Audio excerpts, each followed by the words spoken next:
Mission Velur Magna 5-ാം ദിവസവും തുടരുകയാണ്. ആനയെ തേടി ട്രാക്കിംഗ് ടീം വനത്തിലേക്ക് പ്രവേശിച്ചു. ഒടുവിൽ ലഭിച്ച റേഡിയോ കോളർ സിഗ്നൽ പ്രകാരം കാട്ടിക്കുളം പനവല്ലി റോഡിലെ മാനിവയൽ പ്രദേശത്തെ വനത്തിലാണ് മോഴയാന ഉള്ളതെന്ന് മനസ്സിലായിട്ടുണ്ട്.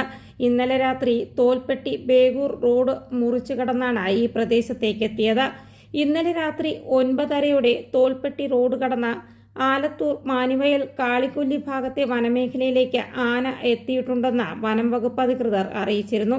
രാത്രിയിൽ ഈ മേഖലയിലുള്ളവരോട് ജാഗ്രത പാലിക്കണമെന്ന് അറിയിച്ച വനപാലകർ ആന ജനവാസ പ്രദേശങ്ങളിലേക്ക് എത്താതിരിക്കാനുള്ള മുൻകരുതലുകളും ഒരുക്കിയിരുന്നു.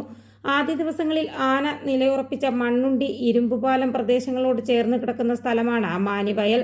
മണ്ണുണ്ടി മുതൽ മാനിവയൽ വരെ 8 കിലോമീറ്റർ ചുറ്റളവിൽ വനപ്രദേശത്ത് തന്നെയാണ് ആന ഇതുവരെയും സഞ്ചരിച്ചു കൊണ്ടിരുന്നത്. ഈ വനമേഖല കുറ്റിക്കാടുകൾ നിറഞ്ഞതാണ്. അതിനാൽ മയക്കുവെടിവെക്കൽ ദൗത്യം 5-ാം ദിനത്തിലേക്ക് നീളുകയാണ്.